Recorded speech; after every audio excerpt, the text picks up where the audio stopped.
to our Facebook Live series where we are talking to successful online trainers about the number one strategy that they have found useful for their business and exactly how you can implement it right away in your business. I am super excited to be chatting with everyone today. I'm your host, Brittany Bird, and if you guys are unfamiliar with me, I am the PTDC's communication officer. That's a mouthful. And I will be interviewing our guests, our students, over the next 2 weeks to be sharing their stories with you. I am super excited to have James with us here today.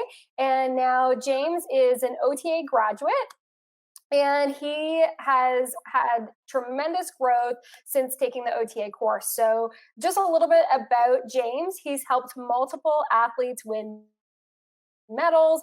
He's created a really strong referral program and value-added to his business. He's also been hired as an educator for a multinational supplement brand. And the list of James goes on. It is absolutely amazing. And without further ado, guys, I want to introduce James. James, I'm so excited you are here with us today to share your story. Hi, thank you for inviting me in. This is going to be wonderful, guys. So, James, let's cut right to it. I want to know, what is your number one strategy that you've used that you've found to be super beneficial in your business? I think the number one thing that really helped me was really understanding my needs when it comes to really taking care of myself before taking care of others. And I found that to be very important. One of the places where we found that was also in module one of the textbook in the online training academy, where you really find that the one question throughout the whole theme of module one was about what is freedom? How do you want to attain freedom? What does freedom mean to you? And how do you really want to take care of yourself? And I realized that when you understand a lot about yourself and how you really take care of yourself, you can actually put that aside and start thinking about what else can you do to take care of your clients. Because once you know your needs well and once you know how to take care of your needs very well, it's very easy for you to start thinking about taking care of your clients, and you don't really have to worry so much about yourself after that. So I found that to be one of the biggest, most helpful manner for me to really take care of myself, and then later on take care of the clients, because then you don't have a big purpose. You don't have to start thinking, okay, I need to make money off my client. But your only question next is, how do I become the solution provider for my client and make sure that said client receive the maximum benefit out of whatever he or she is paying me for? Absolutely. Yeah. Now, that's amazing. And I want to elaborate a little bit on that because I feel that there are so many trainers out there that do the reverse of that, right? A lot of people start thinking of how can I make money and not necessarily how can I take care of myself first, right? And I think that's really, really important. And I'm really glad that you're sharing that message. So do you want to explain like how you kind of did that with your business? Like what was the first step that you did when it came to understanding like what your freedom was going to be? I think the very first thing that I did after looking through that and reconsidering what are my needs is to start to consider how much do I really need to take care of myself, and what kind of value or what kind of needs do I have at the back end? How do I make sure that I actually cover up these needs? And that's one area where we start thinking, okay, how much do I really need before I have that freedom of my own on a monthly basis? So I think that was the very first thing that I got to cover. Yeah. So I think that, yeah. I don't mean to cut you off. For the viewers watching here, what would be when you describe needs, what do you mean by needs? Do you mean rent, food? Can you elaborate a little bit on that? Yeah, so I was looking more towards, of course, for me, I don't have rent because I stay with my parents, but I need to take care of my own transport. I need to think about my own food. I basically need to make sure that I have money coming into my pocket. So the first things that I need to think about were these basic needs and how much do I actually need in order to make sure that these are met. The good thing about it is that I'm not a very high maintenance person, so I live a very simple life. It really helped a lot because then I know that okay, within a month, I just need maybe $1,000 to keep myself alive. Yeah. So that was probably the very first foundation that I took care of, and everything else was kind of like a bonus to me. So in order Okay. for me to make $1,000, that's probably about 3.5 clients. So Wow. that wasn't exactly a very difficult number. Yeah. Absolutely. And that's a really great way to consider it because I think a lot of people start at, making money, like I said, but they don't realize that if they focus on how much income they actually need to generate per month, it's not Mhm. as stressful as we kind of make it out to seem. I find a lot of times, people think that they need 50, 60 clients when in reality to meet your needs and to have a really good quality life, you like you said, you only needed 3 clients to meet your monthly bare minimum needs. So Yeah. so after you figured out what your needs were, Mhm. where did you go from there? I think once my needs were met, it was very easy because everything else was all about the client. And so for me, it was always asking myself, how do I make sure that I create an environment or a solution with using different modalities and different toolbox to give the client the best care that they need. So for me, as long as I have 5 clients and above, I know that my needs are basically met in terms of finances. So the next question is just making sure that I take care of them at the best possible manner that I can provide a service to. And I find that for that to happen, number one, I have to be grounded in my own principles, and then number two, I need to make sure that every single thing that I do um, from the moment I enroll a client has to be purely meant for the client. So there isn't any Mm, financial benefit. There isn't any sort of what do you call that? Any sort of financial benefits where I get a commission because I'm selling a certain product or I get a referral because I'm selling a certain person's service. But then it's so easy for you to start thinking very clearly and thinking about what does the client need right now and how do you actually make sure that you fulfill that using the toolbox that you have rather than to fulfill it because I might be able to make an extra few bucks because I actually recommended them something. And I found that to be very useful because that's what I started to slowly term it as a ethical business model of my own. Yeah. I I love that, and I agree so much with that because I feel like when you are once you figure out what you need to be or what Mhm. you need to have to be, at your bare minimum every month, then you can really turn back to serve your clients because you know that you're going to be taken care of financially as long Mhm. as you provide to your clients. So I love what you were saying there about, it's all about the client and setting up those proper systems to make sure that you are focused on them. So, do you want Yeah. to elaborate a little bit on, what you have found that your needs of your clients have been and how you've been able to solve those problems? Mhm. Okay, so I think one very unique thing about generally me as a person is that I'm one of the only sports science trained sports nutritionists in my country. So that made my unique selling points super strong. But after that, the next question was really about creating the price theory and making sure that you actually have a package that the client is able to take in. So one of the biggest things that I had in consideration was really making sure that even though I am a premium, I do not price myself overly premium that a client cannot afford. So that very quickly created my price theory for my own structure. After that, the next question that I need to ask myself is making sure that when I present something to the client, it always has to be a sure sell because I don't want to end up trying to convince a client. So every time I create a new solution, it always stays that way. And therefore, it makes the sale very easy because you are literally telling the client, this is a pen for you to write. And when you buy a pen, Mm, you are actually going to use the pen to write. And that was how I wanted to make sure every single thing that I'm selling, it felt that way to a client. So that was how I really structured a lot of things where it's always with the client's end in mind. Then I think the next question that I really ask myself is making sure that every time I price something or every time that I make something, the person who is going to be winning has to be the client rather than me. That doesn't mean that I'm losing out, but that just means that the client always feels like he or she is winning. Then the I last love thing that that. yeah, the last thing that I did was to create discomfort around everything. So that is to make sure that I am always grounded and always making sure that my principals are around. So one of the things that I created to make sure that there's always discomfort in my services is a money back guarantee, where when a client comes to me, I don't provide anything free. They pay a fee to me in order for me to provide a consultation to them.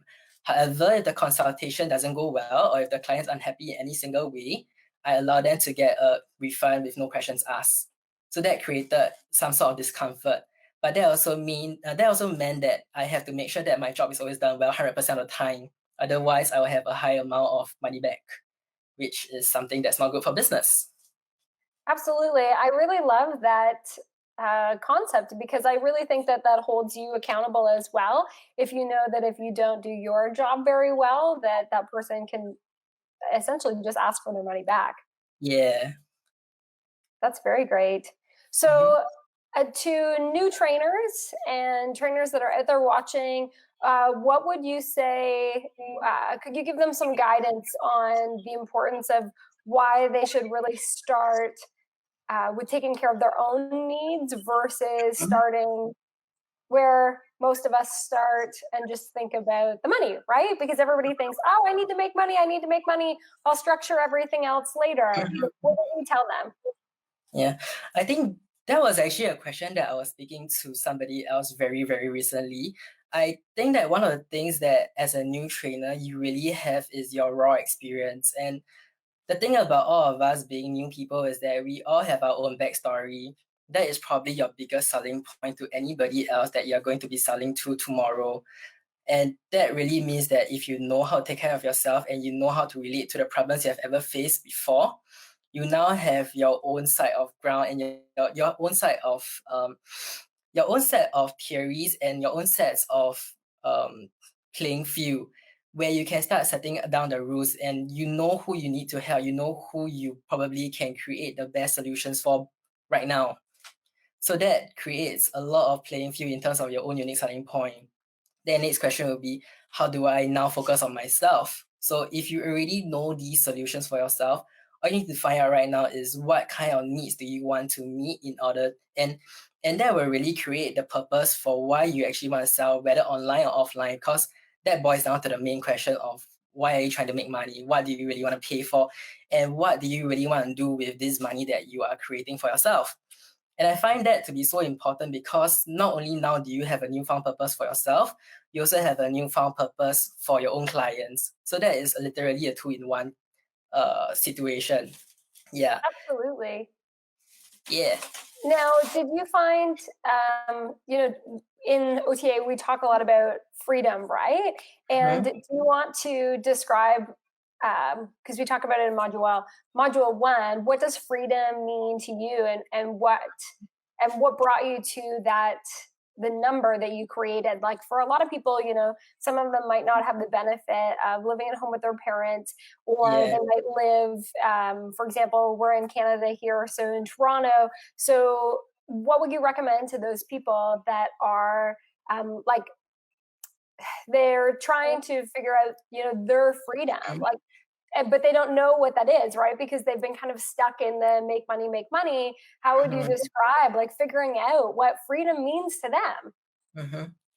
I guess it comes in many forms. I think even with us, when we are looking at module one, we find that there are so many forms of freedoms that we can consider aside from just the finances, but also in terms of the purpose and the meaning and even the goal in life.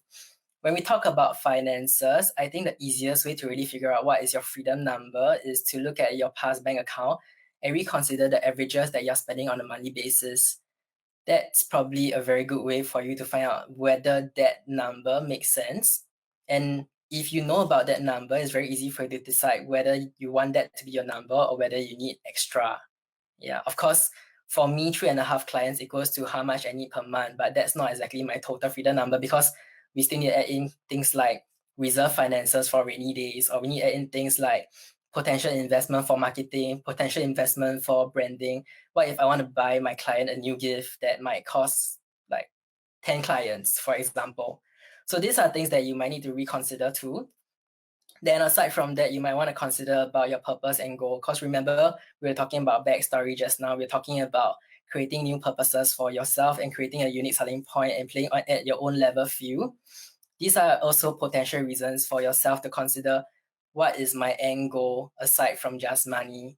And I find that to be very helpful when you're looking at the long run, because when you're looking at the short run and thinking about, okay, make money, sometimes you find it very tiring. And sometimes you might find that it's quite a trouble, because at the end of the day, you're always chasing after numbers and sales, and personal training can get very tiring if that's what you're after. However, when you know that there is a deeper purpose, for example, for my case, being one of the few sports nutritionists in Singapore, for me, the bigger purpose is really about how do I help other trainers learn to coach their clients in terms of nutrition.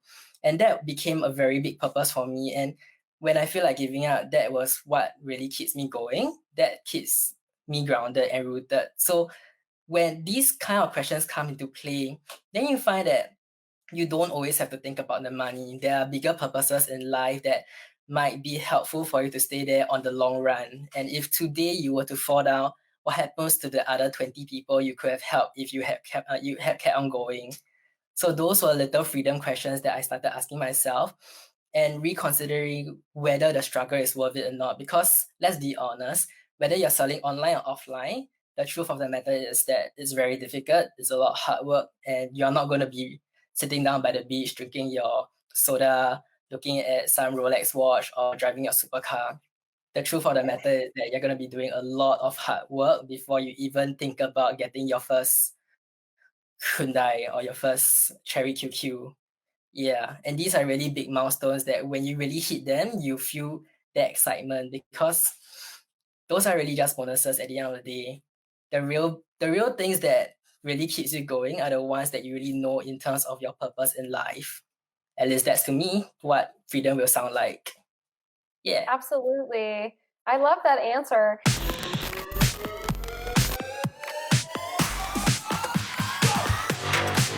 Hey, real quick, I know you're into this episode, but I wanted to let you know that if you want to get started with online coaching, then I have a free gift for you. It's a free 3-day course, and in it you'll learn the core truths guaranteed to get you online fitness clients. You can register with your email at onlinetrainer.com/intro, or if you're in the United States, simply text PTDC to 444999. Thanks, now back to the show.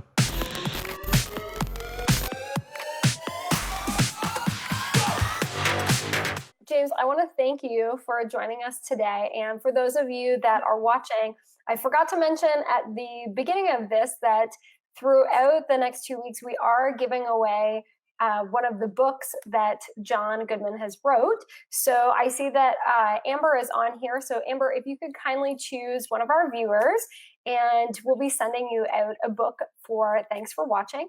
And James, do you have any final words to wrap this up before we finish up here today? I don't think I have anything very big to say. I think probably the final word is that if you are really thinking about creating freedom for yourself, do join the OTA. We have very awesome coaches. Amber is who I actually depended on a lot when I was struggling with my 30-cent story. So do come in and join us if you're struggling like us, and really make a breakthrough for yourself today. Okay, that brings me up a good point. First off, I want to say that we did not ask James to say that. He said that on his own. I was not. Point that out. This was not to be a pitch for OTA, but thanks, James. But secondly, I would love for you, before we wrap up, I would love for you to share your 30-cent story, because I imagine that a lot of people haven't heard of that story. And when I read that, I was like, oh my God, we have to bring James on. This is an incredible story. Okay. If you're okay sharing it, of course. Okay, so I think I started learning OTA, that was September 2017.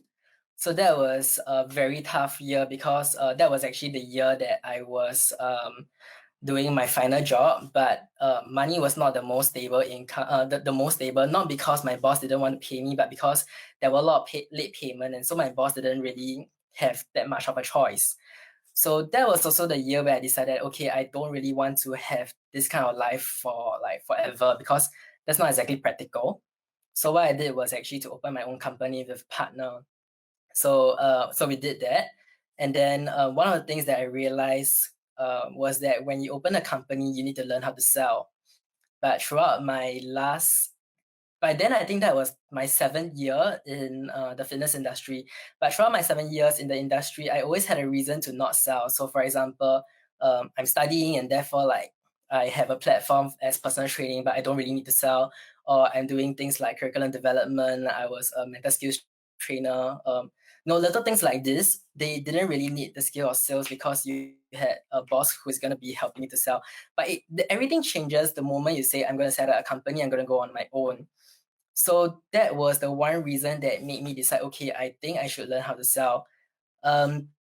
Precision Nutrition was also marketing OTA at that season. And so I went to take a look at it because, I mean, the worst case scenario is that if I don't know how to sell and I go and buy something that is teaching me how to sell, nothing can be bad from that, right? So I did that, and there was good amount of reviews by then already. So I bought the OTA course on a monthly basis because I bought it on the same month that I bought PN2. So that, by the way, guys, if you have very little money, please do not do what I did. It was super risky and very scary. But I decided that since I need to learn stuff, it was just a very natural order of things for my case. So I think I studied PN2, and at the same time I was struggling to actually make money. And for my case, I had a whole lot of skill set. So I like to call myself a jack of all trades but a master of one. So within my jack of all trades, I can do things like mental skills training. I can do things like physiological testing as long as I have the equipment. I can do things like strength conditioning, personal training, curriculum development, whatever you can think of, except physiotherapy, whatever you can think of in the sports science umbrella, I pretty much can do it. And then I had the biggest strength of all, which is nutrition coaching and sports nutrition. So those were really my skill set. The only problem was that I don't know how to sell. So I think later on, somewhere around January, I started to do the OTA itself. But I think that took me about 2 or 3 months before I completed everything. And even though I finished everything, I found that I was still not making income after I finished the whole OTA skill set and textbook and everything. So what really happened then was that OTA has been sending me a few numbers of monthly payment because I did a monthly payment scheme.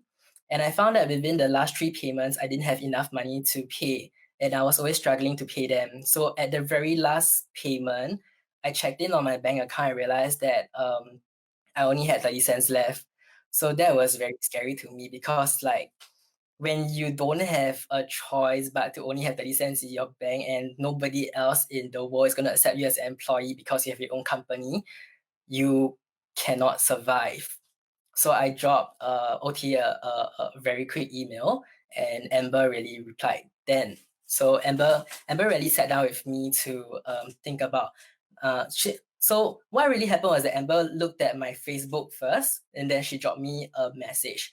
And we started to look through all the processes that I've been doing, and Amber started to make small tweaks around these little things. I think it took about 2 weeks before I finally broke through and made my very first sale. And then since then, we had a domino effect for a good number of seasons. So I think that was in March. So April, May was a good month.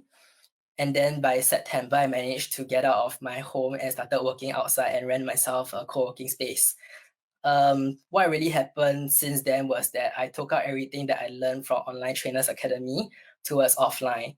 And what I did was to use a lot of the theories that I learned from there to create a way for me to what do you call it? For me to carry myself in front of other people. So that was how I got the deals. So one of the things that we really got was things like working with one of the biggest, one of the top supplement companies in my country.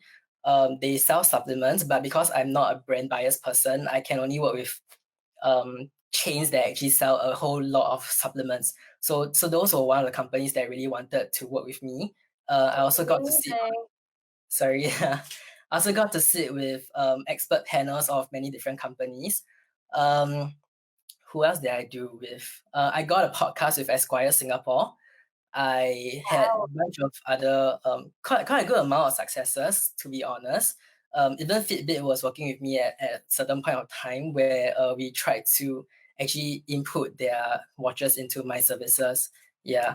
So those were the good things that we really created. Oh, I also have train the trainer sessions with Virgin Active Singapore. I'm gonna have one with Fitness First Singapore next month too. So these were very, very big contracts to a certain extent. And really a lot of these things was just making sure that I took out the concepts within what I learned in OTA, made it offline, and then carry myself very well, pitch it over to the big boys, or rather the high flyers within the industry, and try to share that same passion, that same vision with them, and hopefully create something that really helped.